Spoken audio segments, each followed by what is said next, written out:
في هذا المقام. وقد تكلم الحبيب في مناقب، تكلم الحبيب مهدي والحبيب محمد في مناقب المرحوم، وأنا سأتكلم في مسألة واحدة وهي المرجعية، القيادة. أننا لا نزال نحتاج إلى مراجع وإلى قادة. ومعنى المرجع هو الذي يرجع إليه الناس في المهمات. لا يصلح الناس فوضى، لا سرات لهم ولا سرات إذا جهالهم سادوا. نحن الآن نعيش في عالم جهده التفكيك، تفكيك الإنسان، تفكيك المجتمع. لا يريدون أن يجتمع الناس على ما ينفعهم، لأن التفريق والتفكيك هو ديدن هؤلاء الذين يسعون في الأرض فسادا. Beliau Sayyidil Habib Profesor Abdullah bin Muhammad Baharun setelah mengucapkan hamdalah dan salawat kepada Rasulullah Sallallahu Alaihi Wasallam, beliau mengucapkan salam penghormatan kepada keluarga besar almarhum al-Mafrud al-Habib Abdurrahman bin Syekh Al-Attas, Habib Mahdi dan saudara-saudaranya. Mudah-mudahan Habib Abdurrahman bin Syekh Al-Attas mendapatkan rahmat dari Allah Subhanahu wa taala dan diangkat derajatnya setinggi-tingginya, dikumpulkan bersama para salafun saleh. Kata beliau pada kesempatan kali ini, tadi Al-Habib Mahdi, Al-Habib Muhammad bin Hasan Asy-Syatiri sudah berbicara tentang biografi almarhum Habib Abdurrahman. Maka pada kesempatan ini saya akan bicara tentang satu masalah, yaitu masalah marja'iyah. Siapa sosok yang menjadi rujukan, yang menjadi gadah, yang menjadi pimpinan di tengah umat. Apa yang dimaksud dengan marja' di sini, yaitu seseorang yang menjadi rujukan ketika ada masalah di tengah umat. Karena yang namanya umat ketika berkumpul nggak akan bisa baik kecuali kalau ada pimpinan di tengah mereka.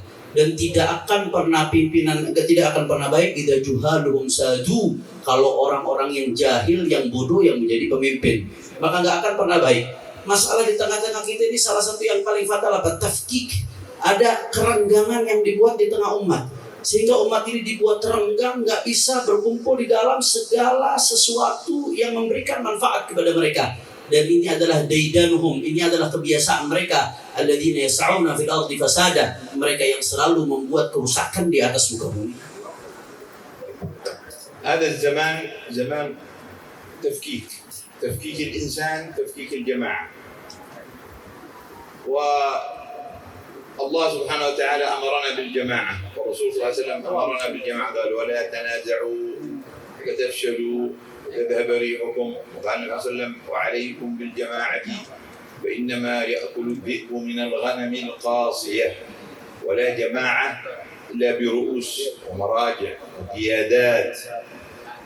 والمشكل أن الجهد في تفكيك الجماعات وفي منع الاجتماع هو أصل ومنهج كما قلنا لأعداء الدين وأعداء الإسلام. وكذلك عندنا مشكلة داخلية بيننا في مجتمعاتنا، وهو أن المنافسة وعدم الاعتراف للكبير بأنه كبير وللمقبول بأنه مقبول. تأتي المنافسات والمنازعات، وهذه فتنة الأمة. قال النبي صلى الله عليه وسلم سألت الله لأمتي ألا يهلكهم بالغرق فأعطانيها، وسألته ألا يهلكهم بعام سنة فأعطانيها، وسألته ألا يسلط عليهم عدوا من غيرهم حتى يستأصل بيضاتهم فأعطانيها، وسألته ألا يجعل بأسهم شديدا فمنعنيها. إذا نحن علينا أن نجتهد في تخطي التنازع والاختلاف، وأن نجتهد في قبول المراجع. من أقامه الله سبحانه وتعالى في مقام الإرشاد أو التوجيه أو القبول الاجتماعي، علينا أن نكون كلنا عونا له، لا ننازعه ونضعفه، لأننا إن نازعنا وأضعفنا هؤلاء المتصدرون والمقدمون أضعفنا أنفسنا وأضعفنا أولادنا وأضعفنا مجتمعنا. Kemudian beliau menyampaikan bahwa salah satu masalah utama saat ini adalah zaman tafkik. Kita hidup di zaman yang sengaja kerenggangan itu diciptakan, baik kerenggangan dalam diri kita sendiri atau kerenggangan di tengah-tengah umat. Allah Subhanahu wa taala memerintahkan kita untuk bersatu. Itu perintah Allah Subhanahu wa taala. Allah Subhanahu wa taala mengatakan dalam wala tanaza'u fatafshalu wa tadhhabu rihukum. Jangan kalian saling gontok-gontokan sehingga kalian menjadi gagal dan kekuatan kalian menjadi hilang. Kemudian Rasulullah sallallahu alaihi wasallam juga bersabda, maka hendaknya kalian bersatu, maka pertolongan Allah datang ketika persatuan ada. Innama ya'kulu dhi'bu minal ghanamil qasiyah. Sesungguhnya yang dimakan sama serigala itu kambing yang jauh, yang misah dari rombongan. Itu yang menjadi target daripada serigala. Maka musuh-musuh daripada agama yang salah satu hal utama yang paling mereka lakukan adalah bagaimana menciptakan kerenggangan di tengah-tengah kita. Dan jangan lupa kata beliau, kita ada masalah dakhiliyah, ada problem internal di tengah-tengah kita, yaitu al-munafasah, rivalitas. Wadamul i'tiraf, kadang kita nggak ngakuin orang yang besar, kita nggak ngakui sebagai orang besar. Orang yang diterima di tengah masyarakat, kita nggak bisa mengakui dia sebagai orang yang diterima di tengah masyarakat. Ini yang seperti ini, problem internal di tengah umat adalah fitnah yang terjadi di tengah umat. Rasulullah SAW meminta kepada Allah Subhanahu wa taala beberapa permintaan. Di antara beberapa permintaannya itu diterima oleh Allah Subhanahu wa taala. Tapi ada satu permintaan yang tidak dikabulkan Allah Ta'ala, yaitu bagaimana kekuatan internal di tengah-tengah umat menjadi kuat. Kekuatan itu, ya ikhwan, itu salah satu doa yang tidak diterima oleh Allah Subhanahu wa Ta'ala, karena banyak terjadi perpecahan di tengah umat. Maka oleh karena itu mari sama-sama kita selesaikan masalah internal ini. Kalau ada orang yang besar, kita akui dia sebagai orang besar.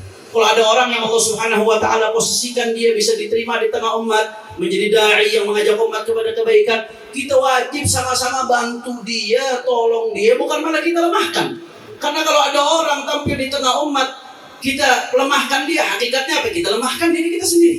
Kita lemahkan keluarga kita sendiri, dan kita lemahkan daripada anak-anak kita sendiri. Itu yang kita lakukan pada akhirnya.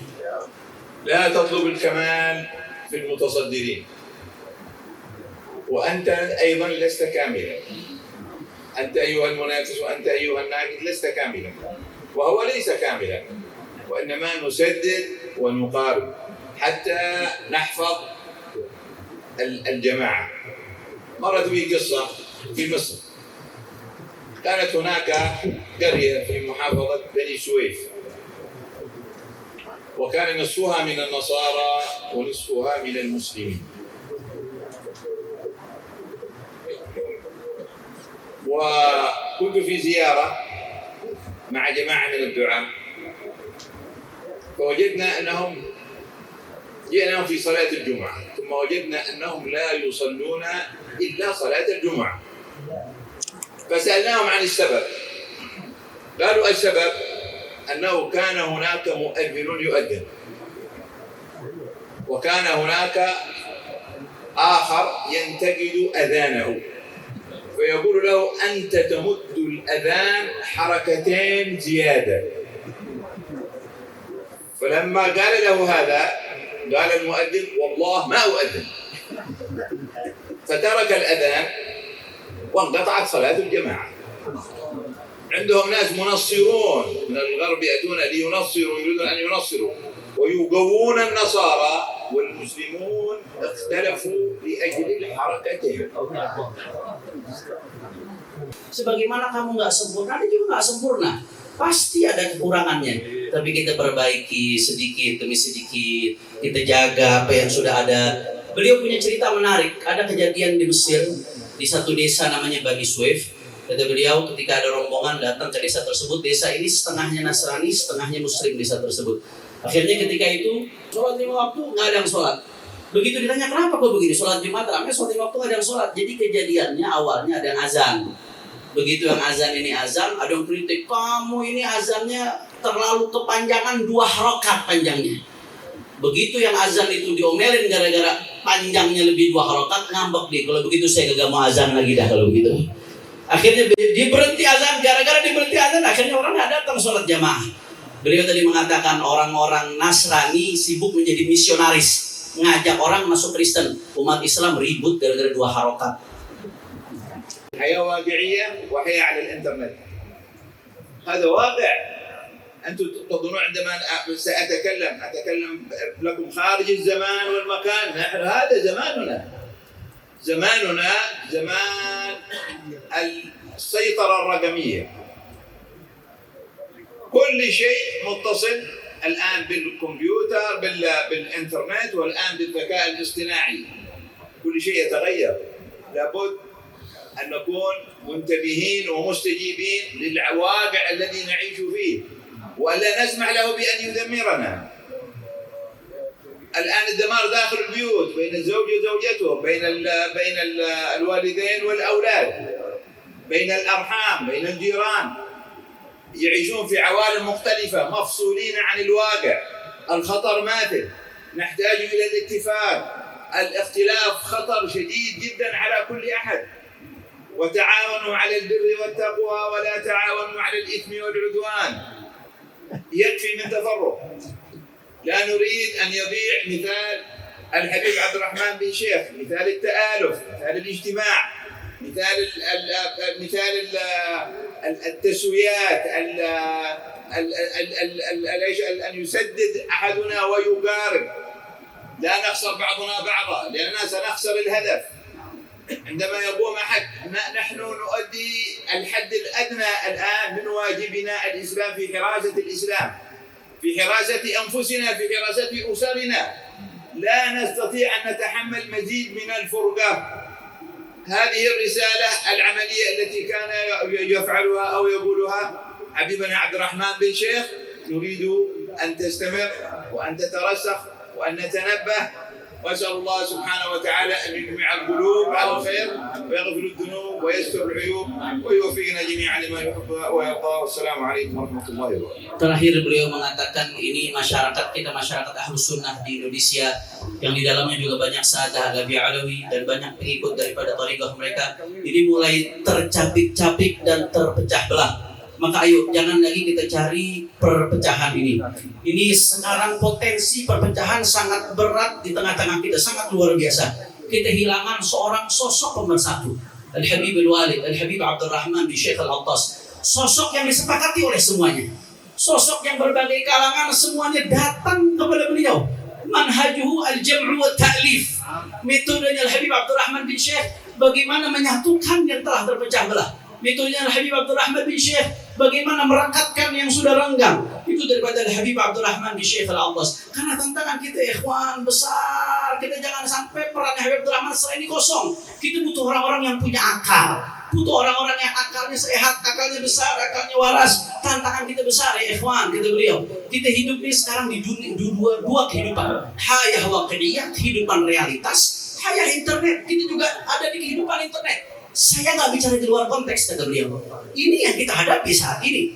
Kita menghadapi as-saytara ar-raqmiyah, digital control.